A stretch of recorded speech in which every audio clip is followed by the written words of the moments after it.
it's burning low. Only miss the sun when it starts to snow. Only know you love her when you let her go. Only know you've been high when you're feeling low. Only hate the road when you're missing home. Hello everybody, and welcome back to the PoorMansChemist. Okay, now that everyone's here, we can begin. In this video, we will begin Chapter 7, where you will learn all about alkenes and alkynes, as well as the pi bond forming mechanisms E1 and E2, which always compete with SN1 and SN2 reactions. You really can't have a nucleophilic substitution reaction without a little bit of elimination, and vice versa. So these are very important mechanisms to know, because without them, if you only know about nucleophilic substitutions, you only know half of the picture. Now, I know I've been saying this throughout this course, but if you're not taking notes, this is the chapter where I am begging you, please start, okay? You are going to start getting hit with a lot of different reactions, and the pace of that is only going to accelerate as we go. All right, whenever you come across a reaction, you want to write down the mechanism if you've got it, and then you want to write down all the information that the textbook gives you about that reaction, okay? And if you want my advice, physically write these down, put them into a notebook, and then that will be your personal grimoire, your personal spell book of organic chemistry. I don't know, that's just the way I always like to think about it. We can romanticize it a little bit. I think the textbook calls it your toolkit, which to me is just so much more boring. But whatever you want to call it, it is an exceptionally good idea to start creating it. Also, if you are learning a lot from this and you are enjoying these videos, if you would like to support this project, there are links in the description where you can do so.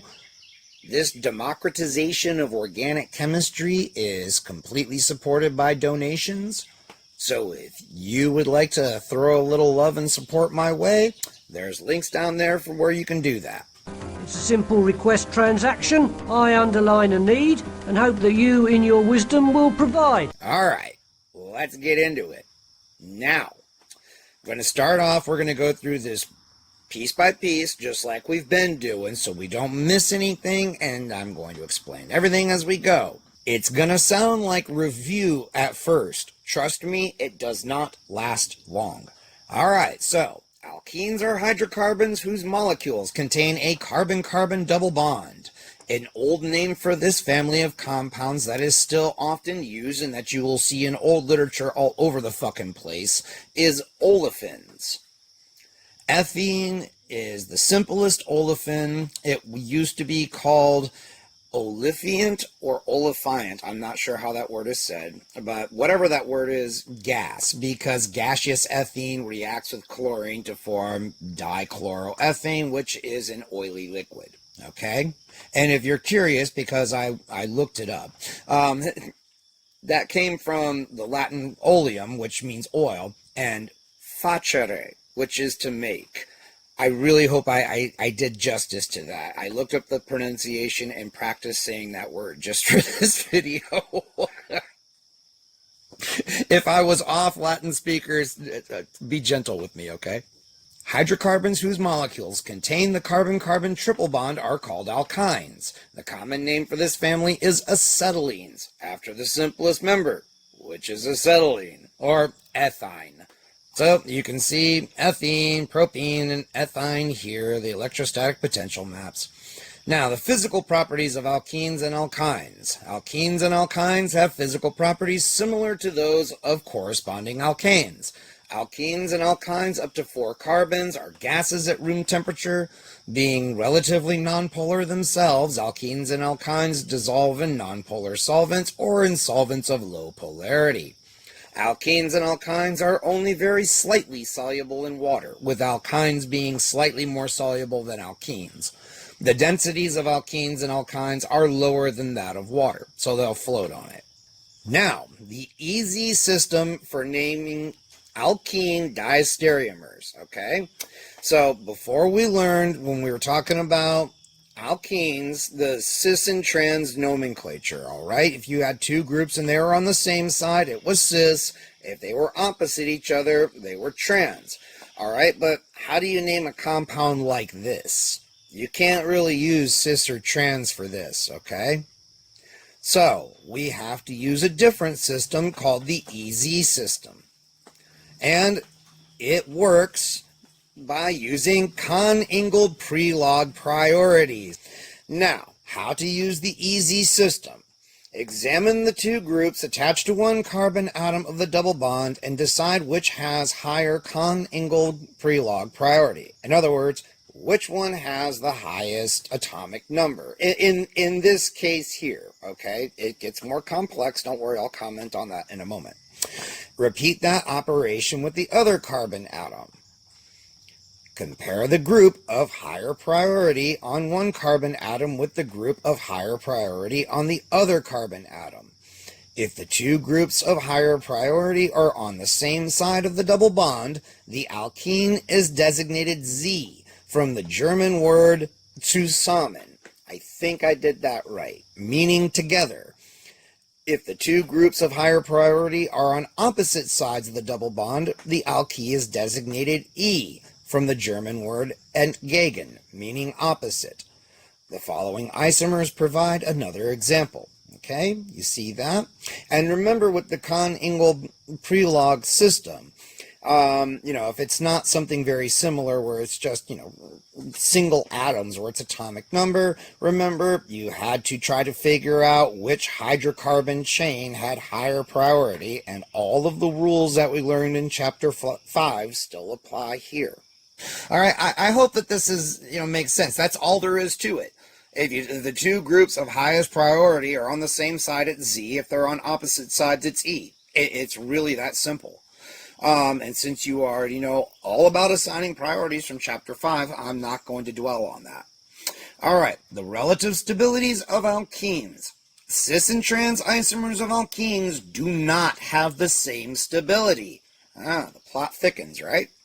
Strain caused by crowding of two alkyl groups on the same side of a double bond makes cis isomers generally less stable than trans isomers, okay?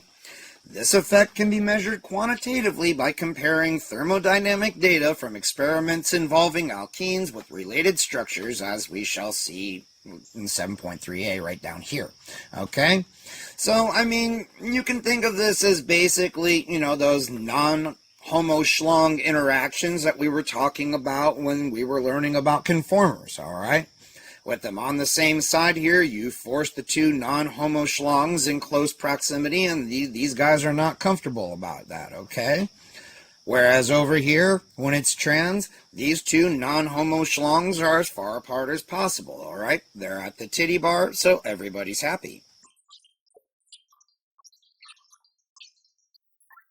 I know, we hadn't seen some boobs in a video in a while, so I figured I'd throw some in there. You're welcome. All right. Heat of reaction. The addition of hydrogen to an alkene, hydrogenation, is an exothermic reaction. The enthalpy change involved is called the heat of reaction, or in this specific case, the heat of hydrogenation. And remember, the enthalpy change, which is delta H, if it is negative, it is an exothermic reaction, okay? Think of it as if we're looking at it from the point of view of the system, and the system is losing heat energy to the surroundings, all right? So it's negative. It had to give it up, okay? All right. I'll leave that up there. And you notice that platinum is the catalyst used in this reaction. You can also use palladium. I think there are several other metals that you can use as a catalyst for hydrogenations, as well as a whole host of actual compounds. Anyway, we can gain a quantitative measure of relative alkene stabilities by comparing the heats of hydrogenation for a family of alkenes that all become the same alkane products on hydrogenation, okay? They must all become the same product. Otherwise, you cannot make valid comparisons between them based on heats of hydrogenation, all right? That is very important. The results of such an experiment involving platinum catalyzed hydrogenation of 3 butene isomers are shown below. All 3 isomers yield the same product, butane, but the heat of reaction is different in each case. On conversion to butane, 1 butene, which is this guy, liberates the most heat, 127 kilojoules per mole, followed by cis-2-butene, this dude here, or if we were using EZ, this would be Z, with trans-2-butene producing the least heat at 115 kilojoules per mole, this dude down here. These data indicate that the trans isomer is more stable than the cis isomer, since less energy is released when the trans isomer is converted to butane. Furthermore, it shows that the terminal alkene, 1-butene, is less stable than either of the di-substituted alkenes, since its reaction is the most exothermic. Of course, alkenes that do not yield the same hydrogenation products cannot be compared on the basis of their respective heats of hydrogenation. In such cases, it is necessary to compare other thermochemical data, such as heats of combustion, although we will not go into analyses of that type here. Alright, you will see this kind of heat of hydrogenation comparison in other places in this textbook. So remember this. This is not a trick you will only see once, okay? So, what can we conclude from this? Well, it looks like the trans isomer is more stable than the cis isomer, which is more stable than the less substituted isomer, okay? So, the overall relative stabilities of alkenes. Studies of numerous alkenes reveal a pattern of stabilities that is related to the number of alkyl groups attached to the carbon atoms of the double bond. The greater the number of attached alkyl groups, the more highly substituted the carbon atoms of the double bond, the greater is the alkene stability. This order of stabilities can be given in general terms as follows, okay?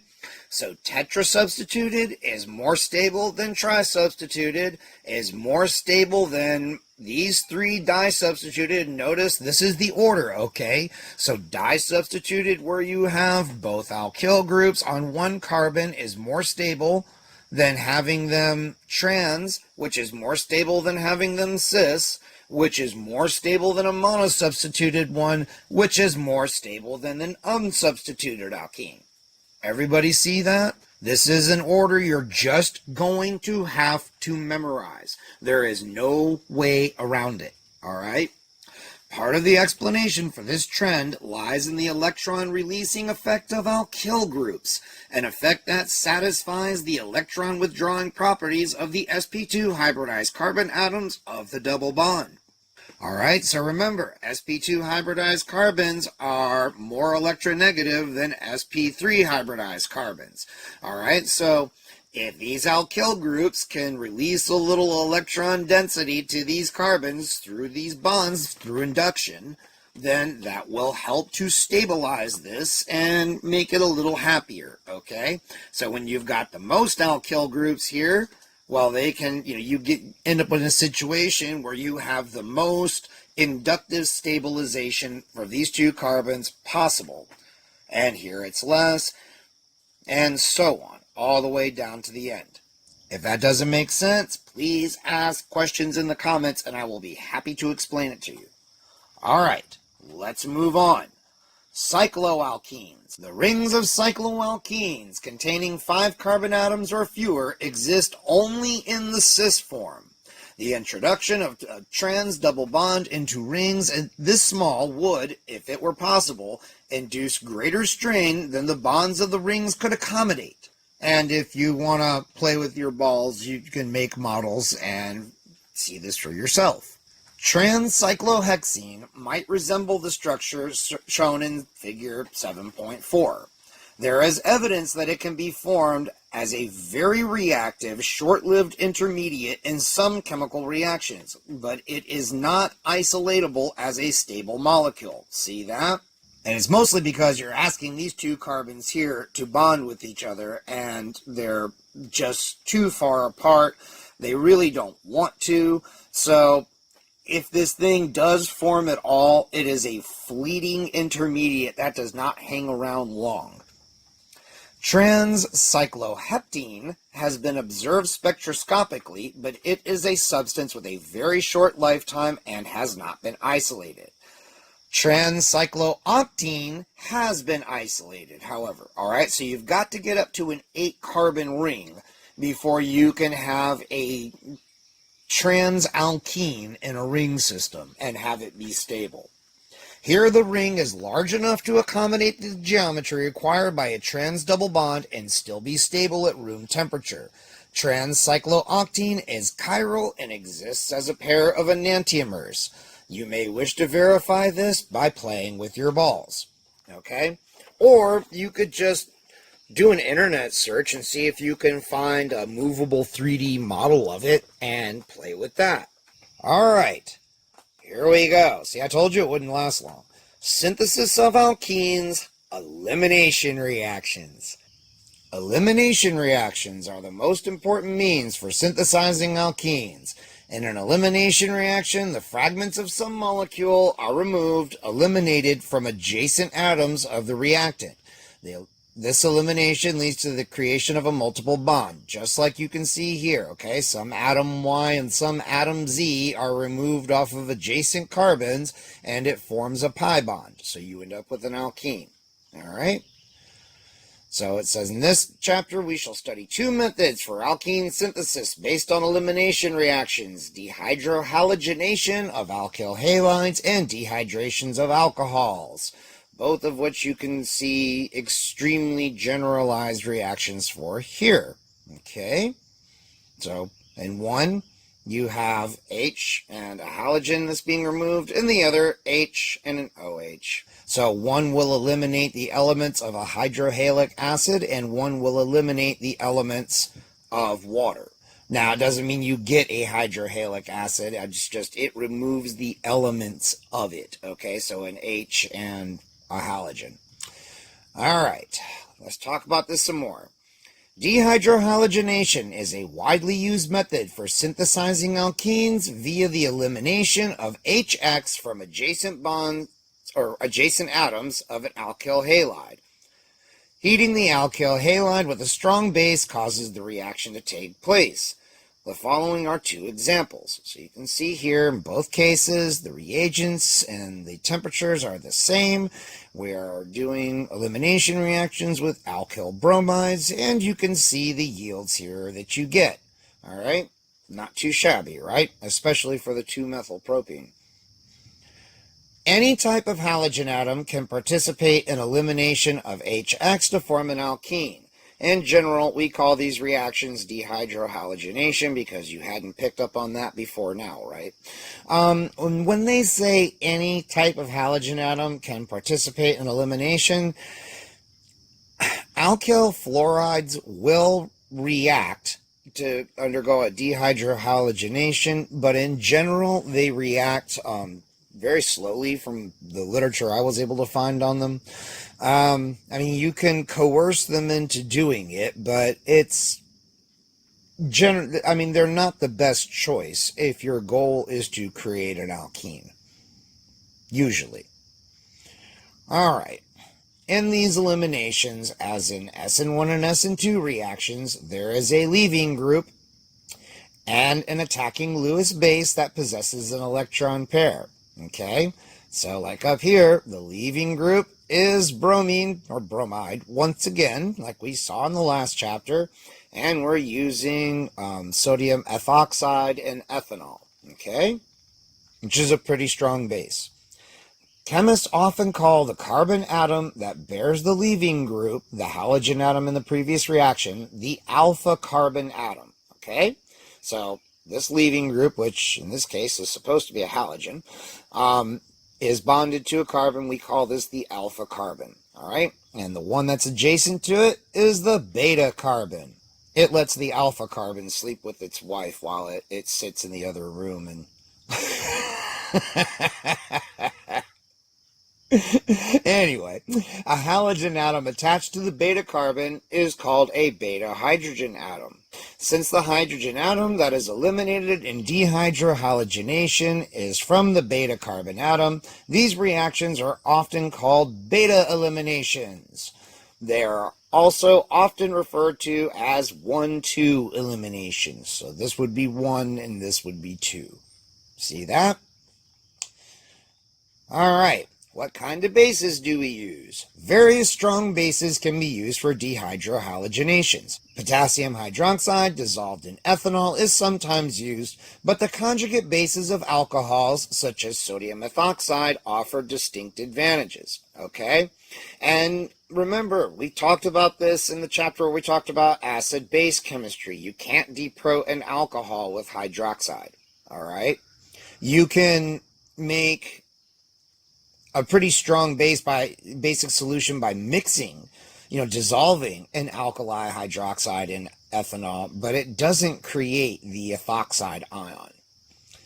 The conjugate base of an alcohol, an alkoxide, can be prepared by treating an alcohol with an alkali metal, okay? So, for example, reacting the alcohol with sodium metal gives you sodium alkoxide and hydrogen. And actually, that looks like it would be pretty damn easy and straightforward. Maybe, I don't know, maybe good to do it like under an inert atmosphere so it's not absorbing water and the hydrogen doesn't ignite or something like that. I don't know. Or just use a good fume hood. Whatever. Or do it outside. This reaction is an oxidation-reduction reaction. Okay? Sometimes these are called redox reactions. Metallic sodium reacts with hydrogen atoms that are bonded to oxygen atoms to generate hydrogen gas, sodium cations, and the alkoxide anion. The reaction with water is vigorous and at times explosive. We all know all about this. I think at some point Backyard Science 2000 is going to put out a video where we were blowing up big-ass chunks of sodium when he was here. We got some pretty good explosions out of that shit. Sodium alkoxides can also be prepared by allowing an alcohol to react with sodium hydride. The hydride ion is a very strong base with a pKa of H2 is about 35. So yeah, hydride's going to be ridiculously strong. And once again, you can see we are getting hydrogen gas as a product. You just want to make sure it doesn't ignite. Hydrogen explosions are not to be taken lightly. Sodium and potassium alkoxides are usually prepared using an excess of the alcohol, where the excess alcohol becomes the solvent for the reaction. Sodium methoxide is frequently prepared in this way using excess ethanol. So this would be your limiting reagent, the sodium. The ethanol would be an excess. Potassium terbutoxide is another highly effective base for dehydrohalogenation. It can be made by the reaction below or purchased as a solid. Alright, as you see, just reacting excess terbutanol with elemental potassium and gives you potassium terbutoxide and once again hydrogen. Okay, and these very strong bases are stable in these solvents because, like, for example, look at sodium methoxide. If it's dissolved in ethanol, the only thing this can react with is ethanol to generate more sodium methoxide. So that's what keeps these things stable in these solutions. Again, so long as there's no water getting into it or anything like that, because this is a very strong base, so it will deprotonate water in a hot second and create hydroxide, which is a weaker base than an alkoxide. Got to keep that in mind.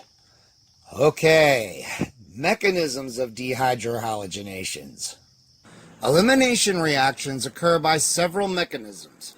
With alkyl halides, two mechanisms are especially important because they are closely related to the SN2 and SN1 reactions that we studied in Chapter 6. One mechanism, called the E2 reaction, is bimolecular in the rate-determining step. The other mechanism is the E1 reaction, which is unimolecular in the rate-determining step. So in this case, the numbers here, E for E2 and E1, mean exactly the same thing they mean in SN2 and SN1. How many molecules are involved in the rate-determining step? Okay, the E2 reaction. In an E2 mechanism, a base removes a beta hydrogen from the beta carbon as the double bond forms, and a leaving group departs from the alpha carbon. Alright, see that? So you have this electron pair, forms a bond here to this hydrogen. This bonding pair comes down here, starts forming the pi bond between these two carbons. This electron pair is handed off to the halogen atom, and it departs as a halide. And one requirement that you're going to see here a little bit further down is that all of these atoms, these 5 atoms, the base, the hydrogen, the 2 carbons, and the halogen, all have to be in the same plane. So you can see they've got it depicted here with the wedge diagrams. They're showing that all of these 5 atoms are all explicitly in the same plane here. Okay? Now obviously the base is floating around, so I mean the chances that a molecule of base will come around that's lined up right is just fine. But, you know, that's not terribly unlikely. But, you know, all of these lining up in a molecule that, so far as we can tell, is unencumbered, really. You know, this should happen a whole lot. But if there's some kind of conformational restriction that is making these things not want to line up most of the time, then that can have a dramatic effect on the rate of an E2 reaction. All right.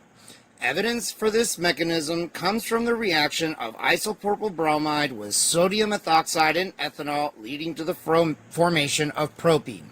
The reaction rate depends on the concentration of both isopropyl bromide and the concentration of ethoxide ion.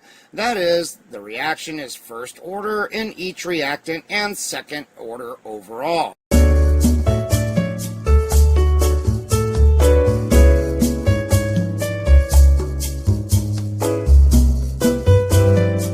Recall, this is exactly the same case as we had for the SN2 mechanism.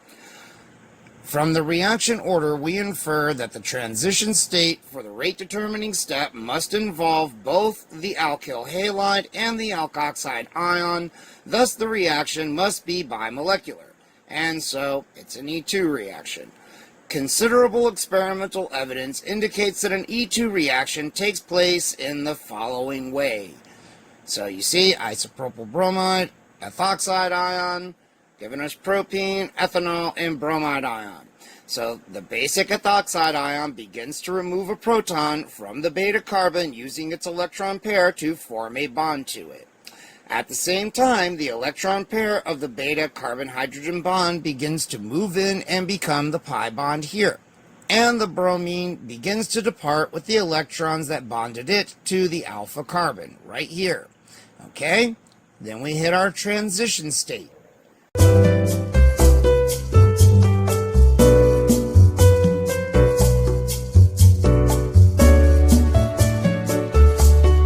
Partial bonds in the transition state extend from the oxygen atom that is removing the beta hydrogen through the carbon skeleton of the developing double bond to the departing leaving group.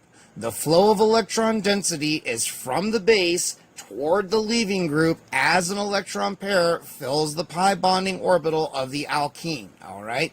And what they mean is by that is that the flow of electron density is shifting from here to, instead of being here, it is between here. So it is moving in this general direction. At completion of the reaction, the double bond is fully formed and the alkene has a trigonal planar geometry at each carbon atom. The other products are a molecule of ethanol and a bromide ion. Okay? Really, it's very straightforward. There's not much else to it, except for the fact that they have to be planar, which it's going to mention to you now. And you can see the free energy diagram looks basically identical, almost, to a free energy diagram that we saw for an exergonic SN2 reaction. Okay? The orientations of the beta hydrogen and the leaving group are not arbitrary. A conformation is required where they are all in the same plane, as shown above and in the example that follows. Okay? So you can see here, all these motherfuckers have to be coplanar here. The base comes in, it removes this hydrogen, the electron density moves down here to form the pi bond between these two carbon atoms, and the leaving group departs. Okay? Notice that the geometry required here is similar to that of the SN2 reaction. And the SN2 reaction, the nucleophile must push out the leaving group from the opposite side. And the E2 reaction, the electron pair of the CH bond pushes the leaving group away from the opposite side as the base removes the hydrogen. We shall also find in section 7.7c that a syn coplanar E2 transition state is possible, though not as favorable.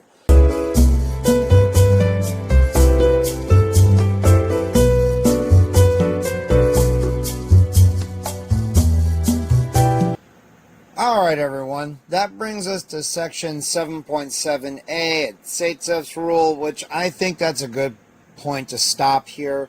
We've covered a lot of material. You guys have a lot to go over, a lot to put in your notebooks. At least I really, really hope you are.